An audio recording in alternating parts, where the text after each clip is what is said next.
Baik Bapak Ibu peserta, tidak terasa kita sudah sampai di penghujung materi Diklat Guru 7 Life Hacks untuk menjadi guru super produktif dan kreatif ya. Tidak terasa kita sudah sampai di penghujung materi, sudah sampai materi akhir. Saya ucapkan salut ya pada Bapak Ibu karena sudah mengikuti materi kelas ini dari awal sampai ke akhir. Nah, life hacks yang terakhir ini adalah berbagi. Ya, mungkin Bapak Ibu akan bertanya-tanya, loh kok berbagi? Ya karena faktanya, nyatanya berbagi itu mengundang keajaiban. Berbagi itu menghadirkan solusi dalam hidup kita. Oke, langsung kita mulai ya materinya Bapak Ibu. Jadi, kalau kita membahas berbagi, ini akan timbul pertanyaan terlebih dahulu. Apa sih yang bisa kita bagikan gitu ya? Apakah kita berbagi masalah? Apakah kita berbagi keluhan? Enggak. Jadi kita berbagi itu adalah segala sesuatu yang bermanfaat bagi penerima. Tidak harus berupa uang Bapak Ibu. Ya kalau uang nggak masalah, misalnya Bapak Ibu punya uang dan Bapak Ibu bertemu dengan calon penerima yang memang layak dan membutuhkan uang, ya nggak apa-apa Bapak Ibu berbagi uang. Namun berbagi di sini itu tidak harus uang. Bapak Ibu bisa juga berbagi berupa ilmu, berupa pengetahuan. Bisa juga berupa informasi yang dibutuhkan oleh penerima. Ingat ya, informasi yang dibutuhkan oleh penerima, bukan sekedar informasi yang ingin Bapak Ibu sampaikan. Karena informasi yang ingin Bapak Ibu sampaikan belum tentu dibutuhkan oleh si penerima. Jadi, pastikan ketika Bapak Ibu berbagi informasi itu adalah informasi yang memang betul-betul bermanfaat dan dibutuhkan oleh penerima.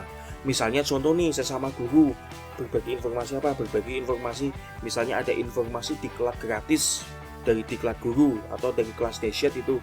Nah, itu kan informasi yang mungkin dibutuhkan oleh rekan sesama guru ya. Nah, itu bagikan. Itu kan bermanfaat. Mereka ikut belajar, mereka dapat ilmu, dapat sertifikat dan lain sebagainya gitu ya. Bisa juga berbagi itu berupa solusi. Ya, misalnya ada kawan yang curhat gitu ya, mengalami ada problem lah. Nah, Bapak Ibu ternyata punya pengalaman nih pada problem yang sama. Nah, itu Bapak Ibu bisa berbagi solusi di situ. Apapun bentuknya ya. Nah, intinya kata kuncinya adalah ini yang jangan dibahas Bapak Ibu. Jadi, si penerima itu harus mendapatkan manfaat, bukan sekedar yang menurut kita bermanfaat. Gitu ya. Itu prinsip berbagi supaya mengundang keajaiban. Si penerima itu betul-betul mendapat manfaat, merasa mendapat manfaat, bukan sekedar yang bagi kita, oh ini menurut kita oh bermanfaat nih, padahal belum tentu gitu ya. Jadi ini ada sebuah fakta yang bisa Anda coba. Ini berdasarkan pengalaman saya sendiri. Jadi urusan kita itu akan lebih dipermudah jika kita mau berbagi, entah itu berbagi uang ataupun berbagi ilmu.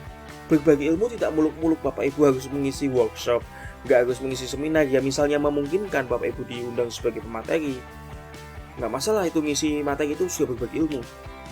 Bapak Ibu juga bisa berbagi ilmu, sekarang itu gampang loh. Misalnya bikin status di Facebook atau bikin video di TikTok tentang pengalaman, tentang ilmu yang bermanfaat bagi audiens, nggak apa-apa. Itu Bapak Ibu bikin video di TikTok kemudian di-upload di TikTok, di-share gitu, nggak masalah, itu juga sudah berbagi ilmu. Niatkan untuk sedekah ilmu, niatkan untuk berbagi ilmu, niatkan untuk berbagi solusi. Ya. Jadi jika Bapak Ibu membutuhkan produktivitas dan kreativitas, coba berbagilah. Berbagilah sesuatu yang bermanfaat. Nanti secara ajaib kita akan mendapatkan ide yang kita butuhkan dan urusan kita akan lebih mudah. Bapak Ibu pasti tentu pernah lihat ya. Kalau Bapak Ibu lihat TikTok atau di snack video itu biasanya ada konten kreator yang suka bagi-bagi uang, bagi-bagi rezeki. Dan ternyata konten-konten tersebut itu banyak yang suka, sehingga ujung-ujungnya si konten kreator itu ya mendapatkan banyak likes, mendapatkan banyak followers sampai jutaan, dan ujung-ujungnya dia untung sendiri. Dia dapat endorse, dapat diminta mempromosikan sama perusahaan tertentu, mempromosikan produknya, dapat job dan lain sebagainya. Ya. Jadi itu dimulai dari berbagi, ketimbang konten-konten yang apalah gitu. Jadi coba berbagilah Bapak Ibu. Ingat tidak harus uang. Kalau misalnya uang ya nggak apa-apa. Misalnya Bapak Ibu kondisinya memungkinkan, ya kemudian yang waktunya memungkinkan, kemudian yang akan dikasih pun memungkinkan, berbagi uang nggak masalah, sedekah gitu ya. Jadi ini manfaat berbagi. Berbagi manfaat itu adalah kebaikan Bapak Ibu. Ini mohon maaf ini tipe ya, berbagai. Jadi berbagi manfaat itu adalah suatu kebaikan. Nah, ketika kita berbuat baik kepada orang lain, sebenarnya kita sedang berbuat baik kepada diri sendiri. Ya, jadi intinya kebaikan yang kita lakukan itu adalah intinya untuk diri kita sendiri Bapak Ibu. Gitu. Contohnya ini Bapak Ibu, ini contoh paling sederhana.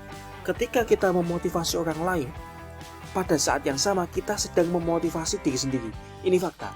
Ketika kita sedang memberi motivasi orang lain, pada saat yang sama, detik yang sama, kita sedang memberi motivasi pada diri sendiri. Buktinya perasaan kita menjadi lebih baik, ya. Pikiran kita menjadi lebih terang, gitu. Nah, begitupun ketika kita berbagi ilmu, pada saat yang sama kita sedang mengasah ilmu kita supaya kita nggak lupa. Dan ketika kita mengasah ilmu kita, pemahaman kita pun akan semakin berkembang. Jadi ilmu kita pun akan semakin bertambah. Jadi ada cabang ilmunya. Misalnya kita berbagi ilmu A. Nah, ketika kita membagikan ilmu A ini pada saat yang sama kan otak kita sedang dikasih pelajaran ulang nih. Oh, ilmu A begini begitu, sedang diingatkan ulang, sedang melakukan recall tentang ilmu pengetahuan yang sudah dipelajari. Dan biasanya tidak cukup sampai di situ Bapak Ibu, nanti akan ada cabangnya. Oh, A, kemudian ternyata ada ide tambahan. Ada ilmu A bercabang gitu. Paham ya maksudnya bercabang ya? Jadinya berkembang lah pengaplikasiannya, sudut pandangnya dan lain sebagainya. Begitu pula ketika kita berbagi uang, maka akan menarik rezeki yang lebih banyak dalam hidup kita. Jadi kita nggak apa-apa Bapak Ibu. Ini adalah salah satu life hacks yang banyak dilakukan oleh orang, bahkan saya sendiri juga melakukan. Berbagi adalah life hacks. Bahkan kita bisa meniatkan loh. Kita berbagi, saya niatkan untuk apa itu bisa. Misalnya Bapak Ibu saudara, saya niatkan untuk supaya saya lebih cerdas lagi, supaya saya lebih produktif lagi, supaya lebih kreatif lagi, supaya urusan saya dipermudah. Nggak apa-apa. Jadikan itu sebagai wasilah, gitu. Kita berbuat baik sebagai wasilah, nggak masalah. Bukan sesuatu yang tercela, bukan suatu dosa Bapak Ibu. Ya, jadi coba lakukan life hacks yang ini, berbagilah. Nah, demikian Bapak Ibu materi kelas online Diklat Guru 7 Life Hacks untuk menjadi guru super produktif dan kreatif. 7 Life Hacks ini kalau Bapak Ibu renungkan kembali, ini adalah cara-cara yang simple, cara-cara yang sederhana, namun banyak orang tidak melakukannya. Padahal kalau mereka mau melakukannya, mereka akan langsung merasakan manfaatnya. Namanya juga life hacks gitu ya. Jadi semoga harapan kami setelah selesai Bapak Ibu menyelesaikan materi ini, setelah selesai dari kelas ini, bukan hanya sekedar dapat ilmu, bukan hanya sekedar ilmu yang bermanfaat, tetapi Bapak Ibu juga bisa mengembangkan ilmunya, ya, supaya Bapak Ibu bisa berbagi ilmunya dan bisa menerapkan ilmunya, dan ujung-ujungnya bermanfaat untuk kehidupan Bapak Ibu sekalian. Oke, mohon maaf apabila selama materi ada kesalahan kata atau mungkin ada yang kurang bisa dipahami, itu bisa diulang lagi ya, atau bisa ditanyakan di kolom komentar, atau ada berbagai kesalahan lain yang tidak disengaja, mohon dimaafkan. Dan sekali lagi saya ucapkan terima kasih dan ucapkan salut banget karena Bapak Ibu adalah orang yang jarang telah mengikuti materi kelas ini dari awal sampai akhir. Sampai jumpa pada kesempatan-kesempatan selanjutnya bersama diklatguru.com. Salam literasi.